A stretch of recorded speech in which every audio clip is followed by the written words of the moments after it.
You know, every so often, history just stops and asks us all a really big question, a fundamental question about who we are. Today, we're going to dive into one of those moments, and the one voice that rose up to answer it. And that's a tough one, right? It's not just about who we are now, but who we have to become. And in those moments of great confusion, the answer, well, it often starts with just one person. Just one voice, one person with enough belief, enough fire. He can cut right through all the noise and show everyone a new way forward.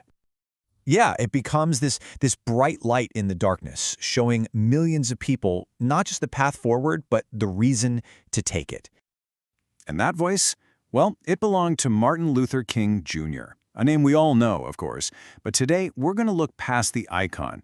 We're going to try and understand where his incredible strength really came from. So let's get into it. Let's try to get past the marble statues and the famous quotes for a minute.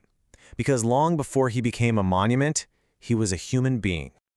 And this is so important to remember. He wasn't born into power. He wasn't some prince or a president's son. He was a preacher's kid from Atlanta. His power didn't come from money or an army. It was built on something completely different, a powerful conviction and a clear vision for a world that just didn't exist yet. Okay, now look at this. This was the reality of his fight.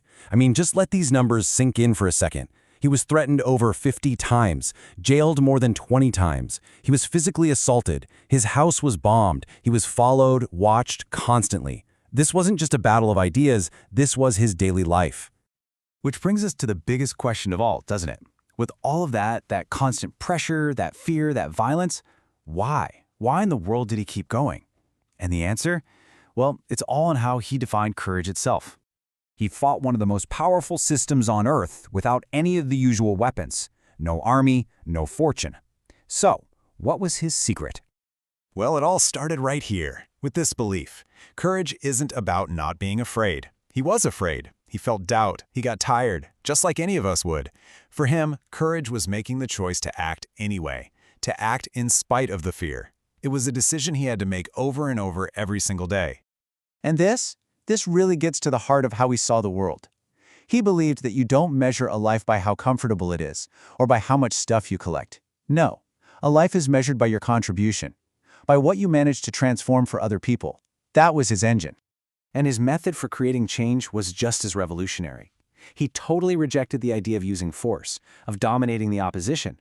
Instead, he put his trust in faith in people, and in the power of offering a clear moral direction. It was about lifting people up, not tearing them down. So when you boil it all down, these were his weapons: words, conviction, and love. Just think about that for a second. With only those three things, he shook the foundations of empires, he literally rewrote laws, and he changed the hearts and minds of millions.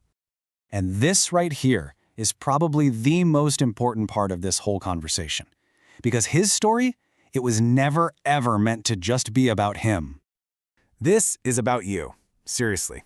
The reason we can even have this conversation, the freedoms many of us enjoy, they exist because someone before us had the courage to speak up.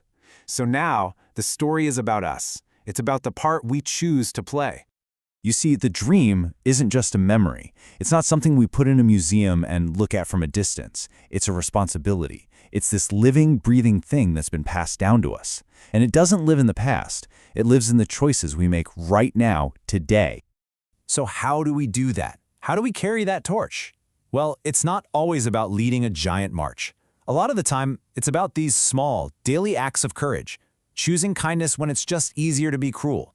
Choosing honesty when a lie would get you out of trouble. Choosing to stand tall when the world is trying to make you feel small. That's where the dream is now. It's in those moments. So the question isn't just about what he did anymore. It's about what we will do. Because the world still needs people who are brave enough to build, to connect, and to have hope. And he actually gave us the perfect guide for this. Faith is taking the first step even when you don't see the whole staircase. You don't need the whole plan. You don't need to know how it's all going to end. You just need enough faith to take that one single first step. And here's the real secret, the part nobody tells you. Courage isn't something you find, it's something you build. It shows up after you start moving. Confidence comes after you take the leap. You just have to decide to go for it. So, this is it. This is the challenge. When life tests you, and it will, rise. When fear starts whispering in your ear, telling you you're not good enough, that you can't make a difference, rise. And when that dream, the dream for a better world, a better life, a better you, when it feels completely impossible, you have to rise. Not because it's easy, but because it matters. And that's the final message here. His story teaches us that the most powerful dreams aren't the ones we have for ourselves. They're the ones we share, the ones we dare to dream for all of us. He carried the torch for his generation, and now it's our turn.